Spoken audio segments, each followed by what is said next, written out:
Good afternoon, and welcome to God and Good Feed. I'm your host, Angelica Cecilia. Today, Alphonse is reporting from the Vatican, getting up close and personal with our new Pope, Pope Francis. So filling in for him today is Juliet Craba. She will be covering our segment on friendships and relationships. So, Juliet? Hi everyone and welcome. I'd like to thank you all for having me back once again. I'm sorry Alphonse couldn't be here with us today, but don't worry, he's taught me enough so I can carry on the segment. Well, even though he's not here. Let's start off with friendship. What does friendship mean to you? Most people don't know that there are different types of friendship. Hey Angelica, what types of friendship do you know? There are friends, best friends, BFFs, best friends forever, right? See, my point proven. Well, if we think about our being and remember that last segment we learned our job in being is becoming. Changing, maturing, growing. Our friendship plays an important role in this. And you know, there's 3 types of friendship. Really? Friendship of utility, friendship of pleasure, and friendship of the good. Friendship of utility is friends who do things in return. They're relationships with our auto mechanics. They're business card relationships, people. Business cards, so easy. Once your need is over, you're done. Don't worry about it. Next, we have our friendships of pleasure. These are those that just make you have a great time. They're just for fun. And most importantly, there's friendships of the good. These friendships for the good is for the good of you and for the good of them. You don't have to see them often, and your friendship will just pick right up from where you last left off. You know, you only have 1 or 2 of these in your lifetime because they're so hard to keep up with. And very rare. Very rare to find.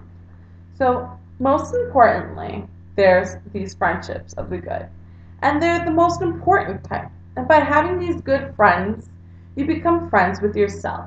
And by becoming friends with yourself, you become friends with God. Because friends open us up to God. You know, I was doing some more research, and I came across John Henry Newman, your favorite person. He was a Protestant. He converted to Catholicism. He became a priest. He was involved in the Orthodox movement, highlighted the role of conscience, all as much as I learned from you. And of course, Alphonse has taught us great about this. He states that conscience always comes from first, and that you cannot affirm or deny it. Choices make up who you are, and the choices you make define your essence, and define your friendship too. An essential theme that I've noticed recently is here today and gone tomorrow. I've noticed this in a couple of films. The films we actually were showing lately that Last week, brought I in, believe. yeah, last They week. showed us that clip. What was it about? The Hebrew one? Yes. Yeah. It's My Father, My Lord, and this is a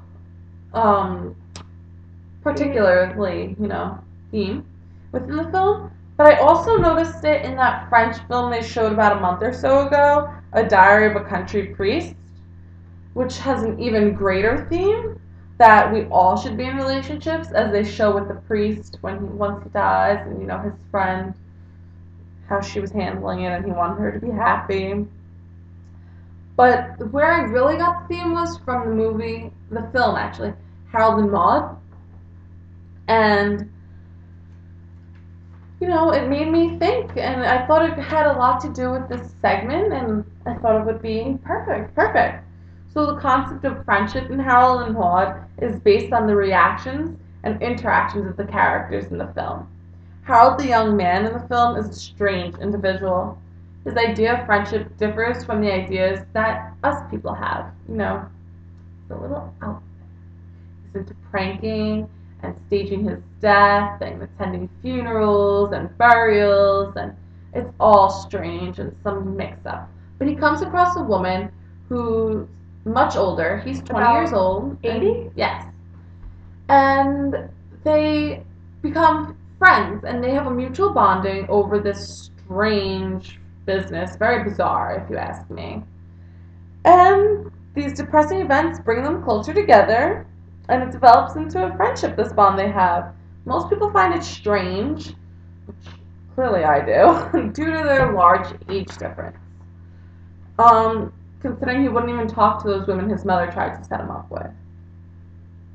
But, you can't argue with him, because in life, you get to pick your friends, not your family. And friends are people you enjoy spending time with. People who make you feel good about yourself, people who help you have a better liking of yourself, and most importantly, having a better liking of yourself helps you to have a better understanding and a better liking of God, and it deepens your relationship with Him. The relationship that Harold and Maud had is a friendship of pleasure, because they enjoy each other's company and have a great time together. And they're just having fun and enjoying life, and that's what we should be doing. But most people aren't understanding this, and they're not doing it. So, what can I do? I can just educate you guys on it.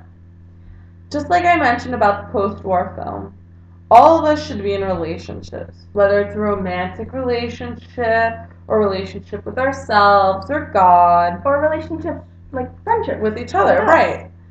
So, as Habermas begins to argue, lately, like I've noticed, I've been reading up on it, so I shouldn't say lately because that was a while ago, he begins to argue that we're all means to an end, and we all have value. And whether it's our general transcendent knowledge or our special transcendent knowledge, we all have being and need to be in relationships and need to better these relationships that we have.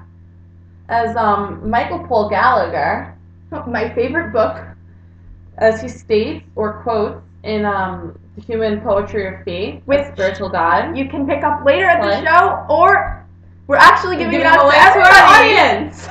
So, as he quotes in this book, let me actually find the page to quote. He quotes a quote by D.H. Lawrence that states, "To go deeper than love, for the soul has greater depth. Love is like grass, but the heart is deep, wild, rock molten, yet dense and permanent." And I thought this was a really good quote to end our segment. Perfectly. It kind of all ties together everything.